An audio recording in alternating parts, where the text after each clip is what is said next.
Today I'm going to talk about allergies versus sensitivities, especially when it comes to foods, because so many people will say, "What's the difference?" Or they'll say, "I have food allergies." And then they'll go to their doctor, their family doctor, and they'll be like, "That's not an allergy. That's in your head. That's crazy stuff that you looked online." Or you want to copy someone because it's cool to say, "I have to have no gluten or dairy," because now you're a princess or prince. Attention stealer. A lot of patients, they get mad, they get frustrated. Don't mind me looking at my phone. Sometimes I need to get notes. Also my laptop. Okay, food sensitivities are not in your head. And they are different. I got a nice message from someone. All right, let's try to focus, not be a squirrel that loses attention in 10 seconds, 5 seconds.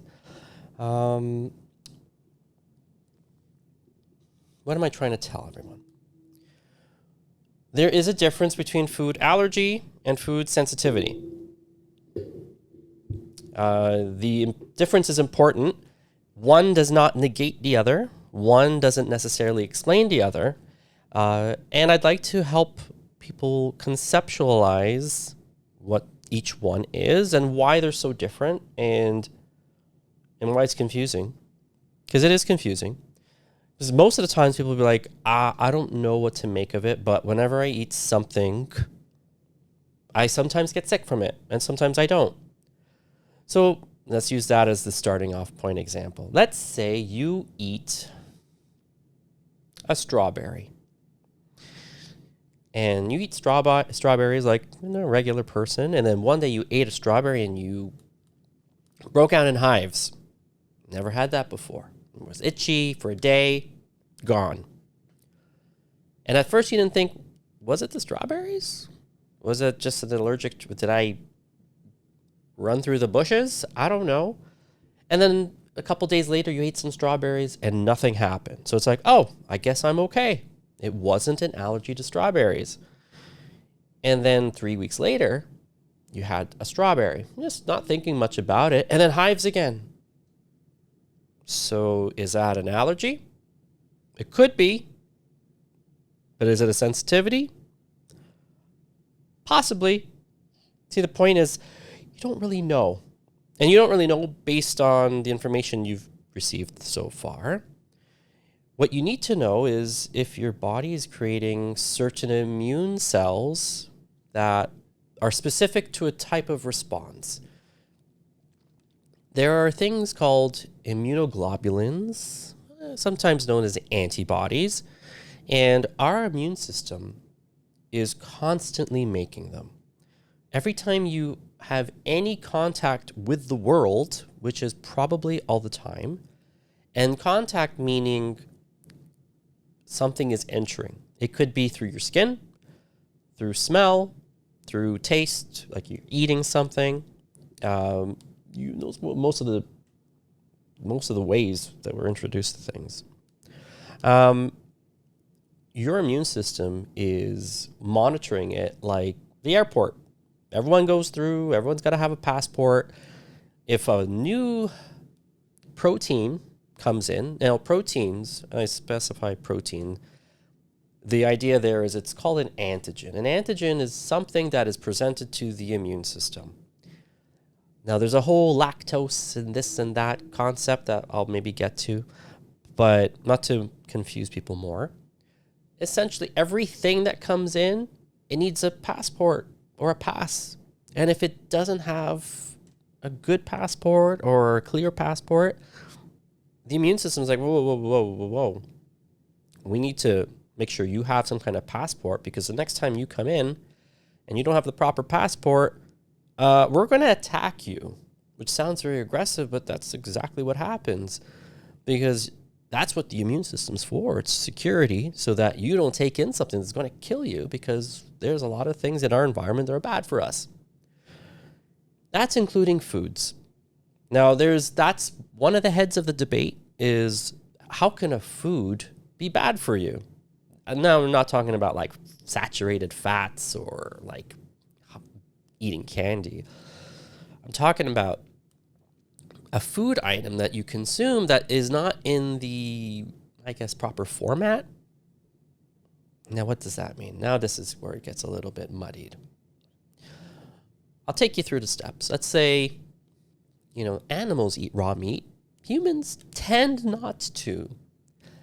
Now, people will say, well, if you eat raw meat, maybe there's it's a bacteria or this and that. But sometimes there's foods that are not in the proper state or unripened, there's some fruits or vegetables or nuts or things that some animals can have, some animals can't. That sometimes has to do with liver function. This is a bit of a digression from the antibody conversation. Essentially, though, if you consume or are in contact with an antigen, which is usually protein, which is always protein-based, and your immune system becomes triggered by it, and it creates a reaction, a lot of antibodies, a lot of these IgE or G or M or A, there's a bunch of them, they are produced. And these are a way for the immune system to remember and recognize these similar proteins as next time I see that, we're going to have a similar big reaction because we can't handle whatever that protein's doing to you. Inflammation, damage, breakdown products, whatever it may be. Your immune system's that's no good for us. Now, let's go with the simple example of a peanut allergy. These ones we get because it's so ubiquitous now. That typically is an IgE reaction. IgE is a type 1 response where your immune system has a very acute and aggressive response. Vomiting, swelling, hives, your breathing is affected. Everything. It could be even loose stool, all of it. Your body's get it out, get it out, get it out. And it speaks to the rapidity that the reaction is evoked and the urgency that the immune system is saying, we need to get rid of this poison, essentially. Now, let's just say that sometimes when you have let's say you don't have a peanut allergy. So right now I'm painting a picture where allergies are very acute and aggressive and quick acting. A sensitivity is when you consume something that your immune system needs to take some time to figure out if it doesn't like it or not. It involves the activation of usually the IgG, immunoglobulin G, which is typically a type 2 or type 3 response that can take hours, days, and even sometimes weeks after the exposure to the antigen. That's where it gets confusing. That's where we start to say these are food sensitivities, where you ate something and then 3 days later, you're I don't know, I had diarrhea. I don't know what I ate. And you're thinking, what did I do today? Maybe I caught a bug today or yesterday. Little did you know it was that cheesecake you had last week. Can that happen? Yeah. We know what happens. Do we like talking about it? No, because now everyone has to be worried about what they eat. The medical system's easy when you don't bring food into the mix. We know people talk about you have to eat healthy, a balanced diet, Mediterranean, this, that. Well, that's cool. But now that we add in the potential for sensitivities and all this talk about lactose intolerance, which is, I have to address that, dairy sensitivity, which is the proper term, gluten intolerance, unrelated necessarily to celiac disease. So now these common foodstuffs are causing problems, and people don't like problems. They especially don't like talking about it, because if you go to your allergist, let's say your family doctor says, hey, you know what? You've mentioned that your stomach's been bothered. You have this, and that. Maybe you got an allergy. Let's send you to the allergist. A couple weeks, if you're lucky, go by. You get to go to the allergist. They do one of these on you or on your back. Either one of two things is going to happen. Either they're going to be like, it's all clear. You're not allergic to anything. Go ahead and have that shellfish. Go have all the milk and yogurt and cheese you want. Go have a whole baguette. See if I care, because nothing showed up on your back. Those little hives didn't show up. Just the test one, the histamine one. Okay, cool. That tests IgE. IgE is the short-term, fast-acting antibody. That's the allergy, the allergic reaction. It's not the IgG. The IgG could be weeks later. So that skin prick test might be giving you a false sense of security. And I don't mean to scare you. But there's a blood test that measures IgG. We do it all the time, forever. Now, just so you know, allergists can and sometimes do the IgG testing. They don't like it. I don't know the real reason why they don't like it. I think it has to do with just their training. And I think it's also a Pandora's box. If you start to look for antibodies to everything, you're going to realize you have antibodies to everything, but within a certain range is acceptable. Everything you consume has an antibody. That's just how it works. But after a while, you can develop a heightened response, an elevated or exaggerated response, where the IgG levels for a certain protein in a food item was from here, now it's going to here, now it's off the chart. So now every time you have that food item, your immune system is doing a roller coaster. And something in your body, which it may not be the obvious, expected response, the usual suspect. You're not going to have stomach pain and diarrhea or vomiting because you're not having the IgE response. You're having the IgG, the longer term response. What does that look like? Everything else. It could be, you could have loose stool, but you can have constipation. You can have eczema. You can have psoriasis. You can have brain fog. You can have a sore throat. You can have so many different symptoms, and it's not even the same day, or maybe even almost a week later. That's confusing. So let's just say you do this IgG test, the blood test. It has to be a blood test, scratch test, different antibody group. We talked about that. That's for allergies. Sensitivities need the blood test. A lot of labs, they'll test about 200 different food proteins. It has to be the protein. We don't test antibodies to sugar. Because when someone says, I'm lactose intolerant, you don't know what you're saying.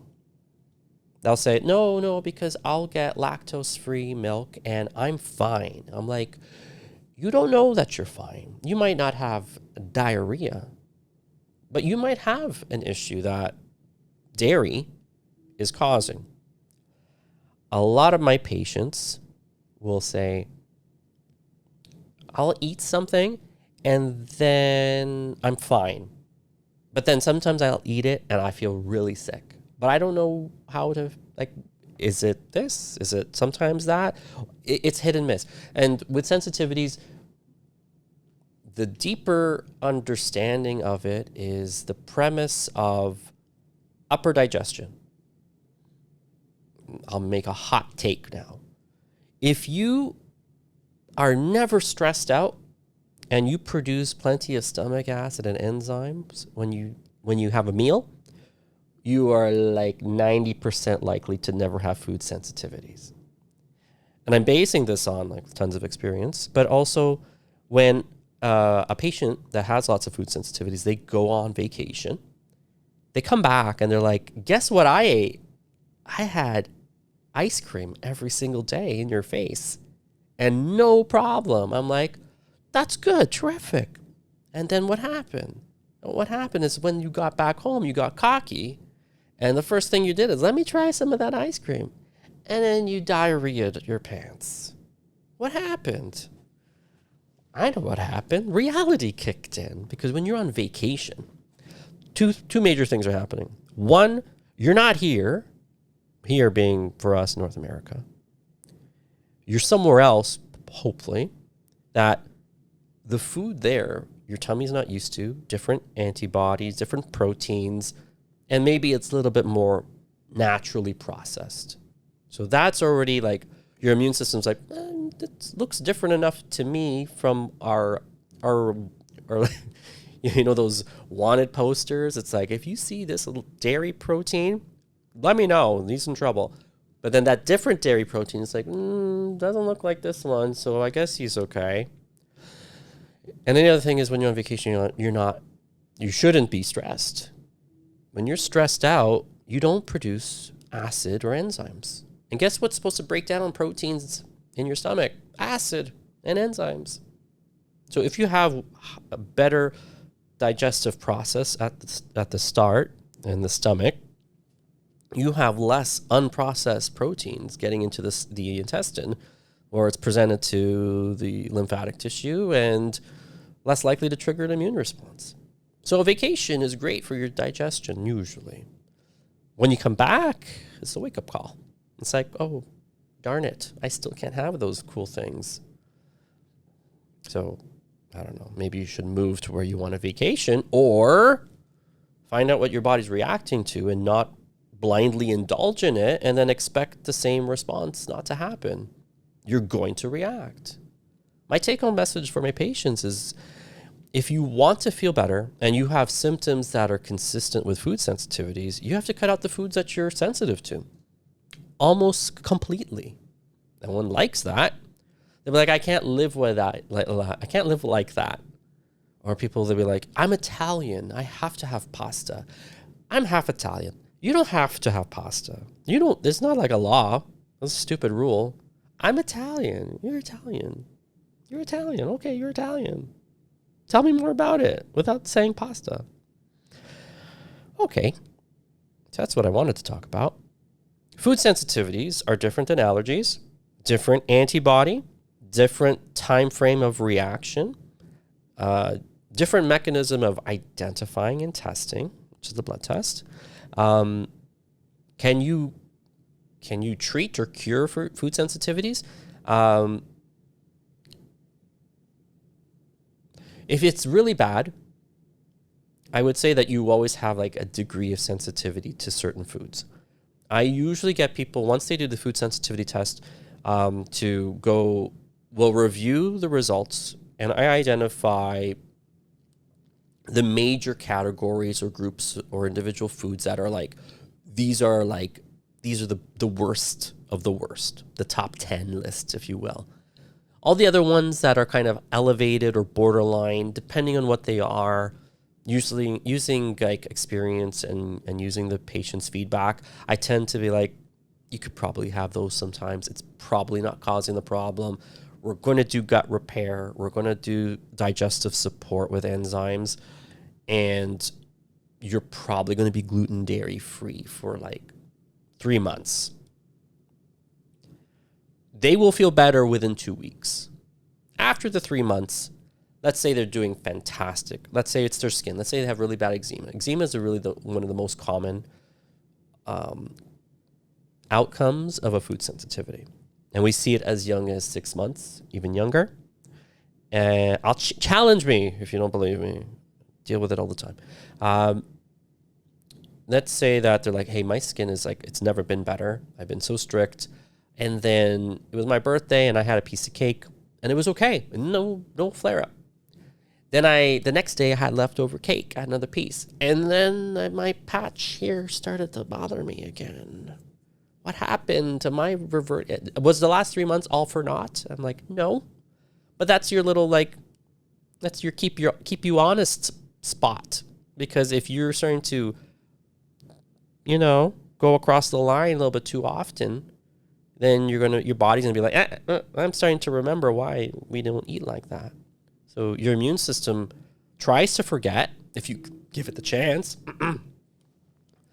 So in wrap up, that's 20 minutes. That's enough. Enough about allergies and sensitivities.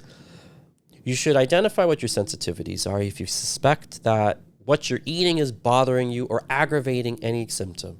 Now, any symptom can mean any symptom. I've had people who've had chronic infections. I've had people who had like neurological symptoms. I've had people with all the skin stuff you can list, chronic gut problems to the point where they're like, I think I have ulcerative colitis. It's like, let's figure it out. Like, maybe. Okay, sure. Gluten dairy free is like the 85% of the time solution in North America. You don't like hearing that. I know. Too bad. Is there a benefit to reducing? Let's say you're sensitive to gluten and you're like, well, I really cut down. Usually that's not a good enough answer. If you're like, I really cut down, I have it maybe twice a week. I tell people after a while, once your immune system is already kind of constantly being engaged, what you're essentially doing is, if it's like a runaway car, every so often when you eat it, even if it's sparingly, it's like giving it another push, another little, keep going, yeah, do more damage, see if I care. So that's why you need absolute, a blackout period of a couple months so that your immune system's like, oh, all right, the threat is gone mostly. I can sort of calm down. And over time, sometimes people can be like, hey, you know what? I can have it maybe twice a week or once a month, whatever. Everyone has a different threshold.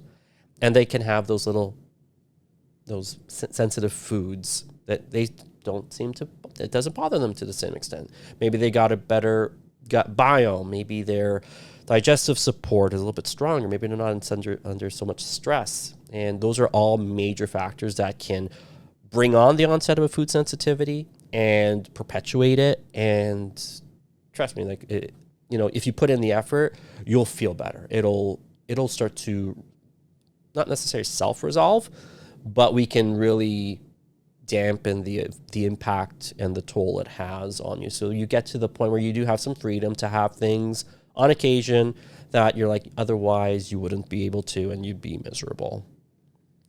So there, I said it. Food allergies are different. Food sensitivities are absolutely real, and we can do something about it.